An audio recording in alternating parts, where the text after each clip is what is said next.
الحمد لأهله والصلاة لأهلها أما بعد فأعوذ بالله من الشيطان الرجيم بسم الله الرحمن الرحيم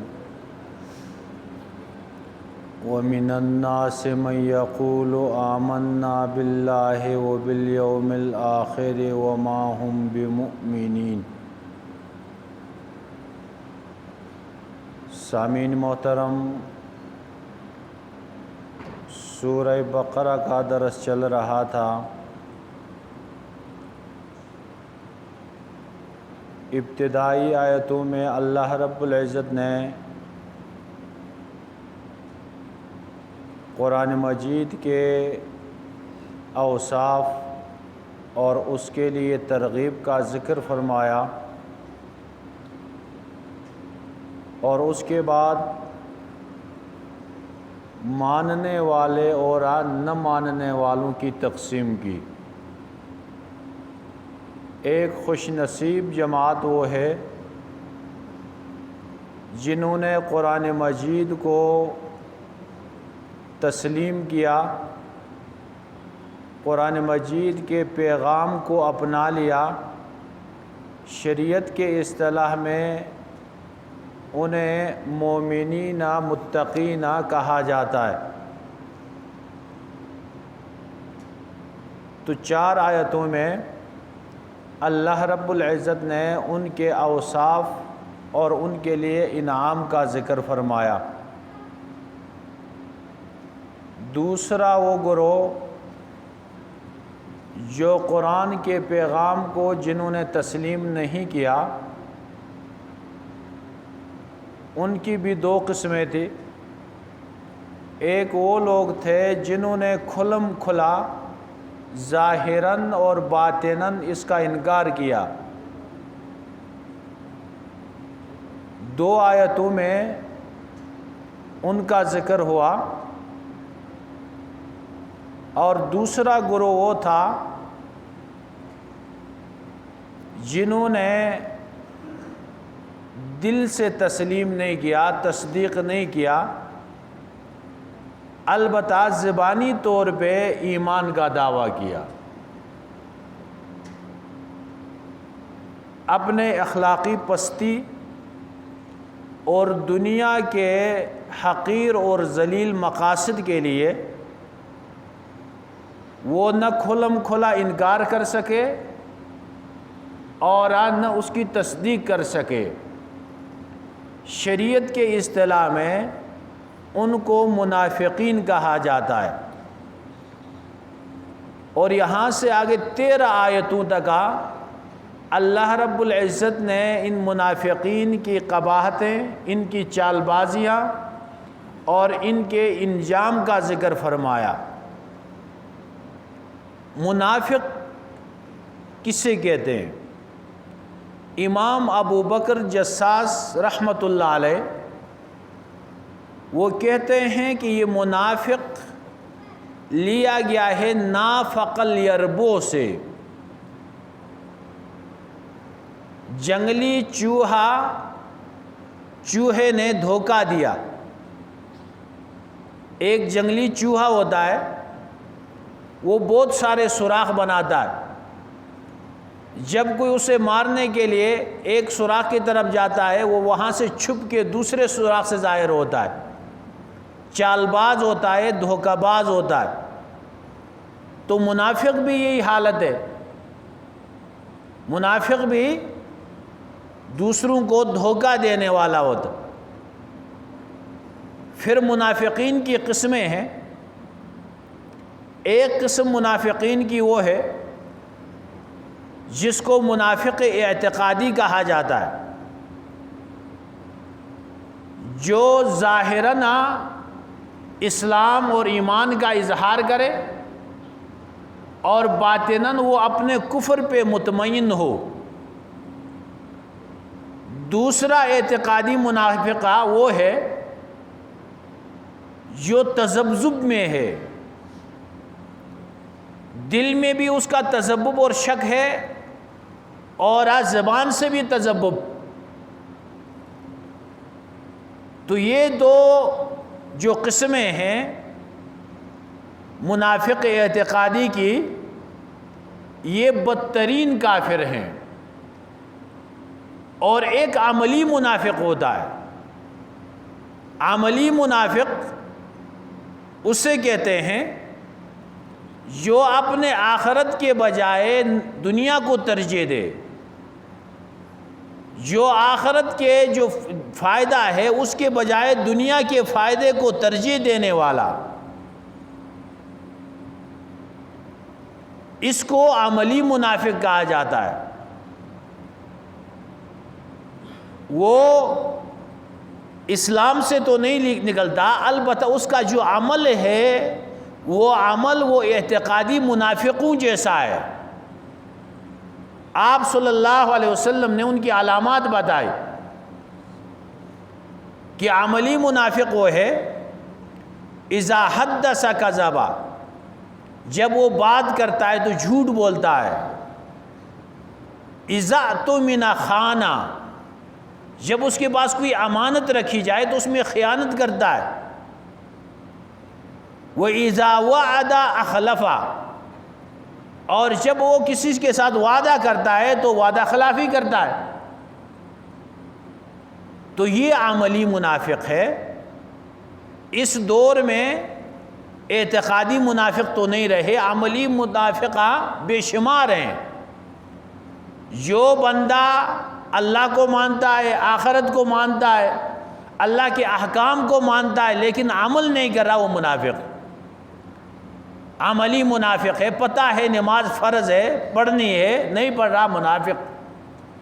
زکوٰۃ فرض ہے، دینی ہے، پتہ ہے نہیں دے رہا، منافق. اور روزہ رکھنا ہے، پتہ ہے نہیں رکھ رہا، وہ بھی نفاقی قسم ہے. تو یہاں جن منافقین کا ذکر ہے وہ اعتقادی منافق، وہ کافروں کا ذکر ہے. فرمایا وَمِنَ النَّاسِ مَن يَقُولُ آمَنَّا بِاللَّهِ، بعض لوگوں میں سے ایسے ہیں جو کہتے ہیں ہم ایمان لائے اللہ پہ، وَبِالْيَوْمِ الْآخِرِ، اور آخرت کے دن پہ بھی ہم ایمان لائے. ایمان صرف یہ دو پہ نہیں ہے، ایمانیات بہت زیادہ ہے، لیکن اول اور آخر کا ذکر ہے، اللہ کا ذکر اور آخرت کا ذکر ہے. یعنی کہ یہ کہنا چاہتے ہیں آمنا من اولہ الی آخرہ، ابتدا سے انتہا تک جتنی ایمانیات ہے ایمان لانے کی ضرورت ہے اور ہم پہ ایمان لائے. یہ ان لوگوں کا دعویٰ ہے. وَمَا هُمْ بِمُؤْمِنِينَ، اللہ رب العزت نے فرمایا کہ یہ لوگ مومن نہیں ہیں. زبان سے آمنا کہنے سے وہ مومن نہیں ہوتے. یخادعون اللہ والذین آمنوا، یہ لوگ دھوکہ دے رہے ہیں اللہ اور مومنین کو. وما یخدعون الا انفسهم، یہ اپنے ذات میں یوں سمجھ رہے ہیں کہ ہم مسلمانوں کو دھوکہ دے رہے ہیں، لیکن حقیقت میں یہ دھوکہ اپنے آپ کو دے رہے ہیں. ان کے اس دھوکے کے انجام کو انہوں نے بھگتنا ہے. وما یشعرون، ان لوگوں میں شعور نہیں ہے، سمجھ نہیں ہے. یہاں ایک سوال پیدا ہوتا ہے، یخادعون اللہ، یہ لوگ اللہ کو دھوکہ دے رہے ہیں. دھوکہ اللہ کو کوئی دھوکہ نہیں دے سکتا ہے. دھوکہ ایسی ذات کو دیا جاتا ہے جو بعض چیزوں کا علم نہ رکھے، پوشیدہ طور پہ کسی کے خلاف منصوبہ بنانا. تو یہاں امام بیضاوی نے تفسیر بیضاوی میں جواب دیا، کہتے یخادعون اللہ کا معنی یخادعون رسول اللہ، وہ اللہ کے رسول کو دھوکہ دے رہے ہیں. اور اس میں اشارہ ہے آپ صلی اللہ علیہ وسلم کی عظمت کو، کہ آپ صلی اللہ علیہ وسلم کو دھوکہ دینا، آپ صلی اللہ علیہ وسلم کے شان میں گستاخی کرنا، یہ ایسا ہے گویا کہ وہ اللہ کو دھوکہ دینا چاہتا ہے اور اللہ کی شان میں گستاخی کر رہا ہے۔ دوسرے مقامات پہ بھی اللہ رب العزت نے فرمایا ان الذین یبایعونک انما یبایعون اللہ، جو لوگ آپ کے ساتھ بیعت ہوتے ہیں حقیقت میں یہ اللہ کے ساتھ بیعت ہو رہے ہیں۔ من یطع الرسول فقد اطاع اللہ، جس نے اللہ کے رسول کی اطاعت کی اس نے اللہ کی اطاعت کی۔ تو اللہ کو دھوکہ دینے کا مقصد یہ ہے کہ اللہ کے رسول کو دھوکہ دینا چاہتے ہیں یہ لوگ۔ تو جو بندہ انبیاء کو، اولیاء کو برا بھلا کہتا ہے، ان کے شان میں گستاخی کرتا ہے، ایسا ہے گویا کہ وہ اللہ کی شان میں گستاخی کرنے والا ہو۔ اب یہ لوگ ایسا کیوں کرتے ہیں؟ فی قلوبہم مرض، ان کے دلوں میں بیماری ہے۔ بیماری دو طرح کی ہوتی، ایک جسمانی بیماری ہوتی ہے، ایک روحانی بیماری ہوتی ہے۔ انسان کے جسم کے اندر جو عناصر ہیں اگر وہ اپنے اعتدال سے نکل جائے تو انسان کے جسم میں بگاڑ پیدا ہوتا ہے، بیماری آ جاتی ہے۔ انسان کے جسم میں جو عناصر ہیں، گرمی ہے، سردی ہے، تری ہے، خشکی ہے، اگر یہ اپنے اعتدال سے بڑھ جائے، گرمی جتنی مقدار کی ہونی چاہیے اس سے بڑھ جائے، یا سردی بڑھ جائے، خشکی بڑھ جائے، تو انسان کا جسم بگڑنا شروع ہوتا ہے۔ اور اسی طرح روحانی بیماریوں میں، اعتقادی بیماریوں میں اگر وہ اعتدال سے بڑھ جائیں گے یا اس سے گھٹ جائیں گے تو بیماری لگ جائے گی۔ یہود و نصارہ روحانی بیماری میں مبتلا ہو گئے۔ بعضوں نے انبیاء کی شان میں اتنی تعظیم کی، اتنا احترام کیا کہ وہ احترام کا جو حد تھا اس سے تجاوز کر گئے، اس کو الہ بنا دیا۔ عیسیٰ ابن اللہ کہنے لگے، عزیر ابن اللہ کہنے لگے، اور عیسیٰ علیہ السلام کو خدا کہنے لگے۔ یہ ان کی جو عقیدت تھی، عقیدت میں جو اعتدال تھا اس سے وہ بڑھ گئے، یعنی کہ روحانی بیماری ہو۔ بعض یہودیوں نے انبیاء کی شان میں گستاخی کی، ان کا جو مقام تھا، احترام کا مقام تھا، اسے گرایا، روحانی بیماری ہو۔ تو اسی طرح یہ لوگ، ان کے دلوں میں بیماری ہے۔ فزادہم اللہ مرضا، ایک اس جملے کا ترجمہ بعض مفسرین نے کیا ہے، اللہ کرے کہ ان کی بیماری مزید بڑھ جائے، یہ بد دعائی ہے ان کے لیے۔ اور دوسرا ترجمہ اس کا یہ ہے فزادہم اللہ مرضا، اللہ رب العزت نے ان کی بیماری کو بڑھا دیا۔ یہ روحانی بھی بیمار ہے اور جسمانی بھی بیمار۔ جسمانی کس طرح بیمار ہوئے؟ ان کے دل میں حسد تھا، مسلمانوں کے خلاف حسد تھا، اور یہ جلن ان کے دل میں، یہ پریشانی ہر وقت ان کے دل میں ہوتی تھی۔ اور دوسرا یہ ان کو ہر وقت خطرے میں ہوتے تھے، کہیں ایسا نہ ہو کہ ہمارے اس بیماری کا اظہار نہ ہو جائے، کہیں وحی کے ذریعے ہماری جو نفاق کی بیماری، جو منافقت ہے، یہ منافقت ہمارے ظاہر نہ ہو، اس میں وہ ہر وقت پریشان رہتے تھے۔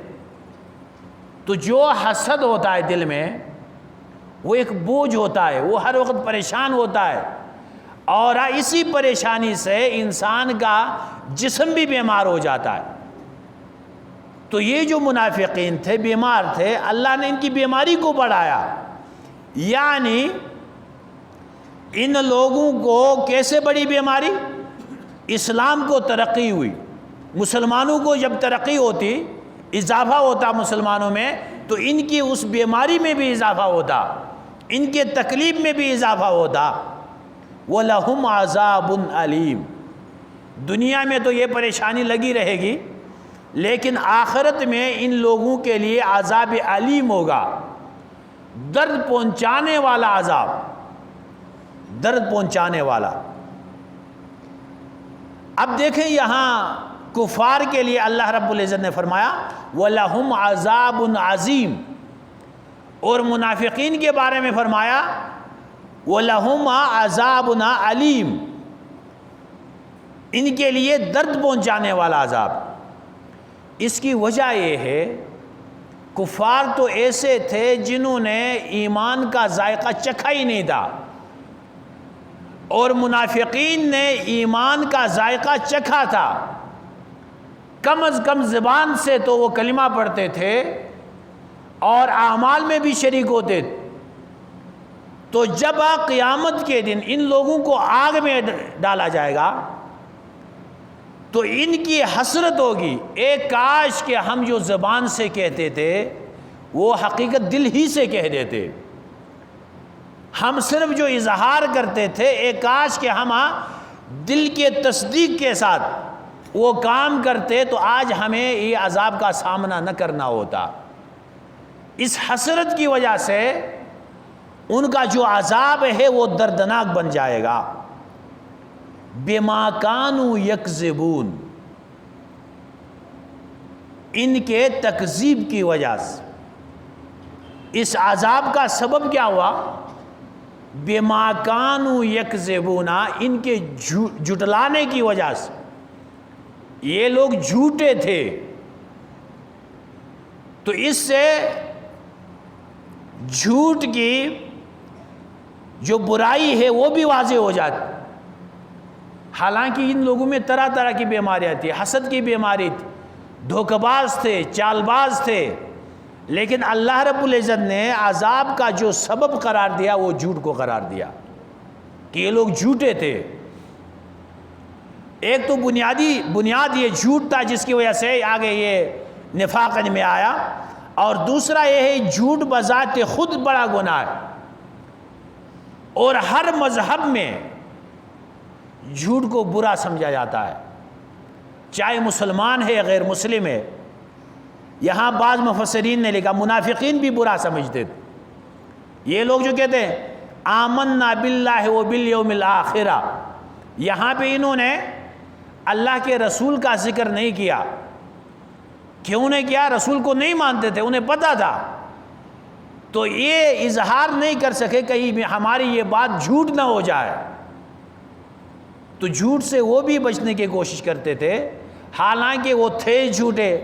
آمنا باللہ میں بھی جھوٹ تھا ان کا، وبالیوم الآخرہ میں بھی جھوٹ تھا۔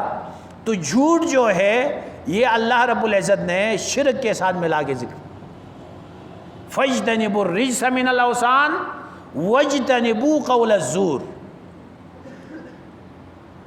اللہ رب العزت نے فرمایا کہ بتوں کی گندگی سے اپنے آپ کو بچاؤ، شرک سے اپنے آپ کو بچاؤ، اور اس کے ساتھ ہی ذکر فرمایا وَاجْتَنِبُوا قَوْلَ الزُّورِ، جھوٹ سے بھی اپنے آپ کو بچاؤ۔ اب آگے جو آیتیں ہیں اس میں ان منافقین کو جب دعوت دی جاتی ہے کہ زمین میں فساد مت مچاؤ، اصلاح کرو، تو یہ آگے سے کیا کہتے ہیں اور ان کی جو حالات ہیں وہ انشاءاللہ آئندہ درس میں بیان کیے جائیں گے۔ اللہ رب العزت ہمیں قرآن کو سمجھ کے عمل کی توفیق عطا فرمائے۔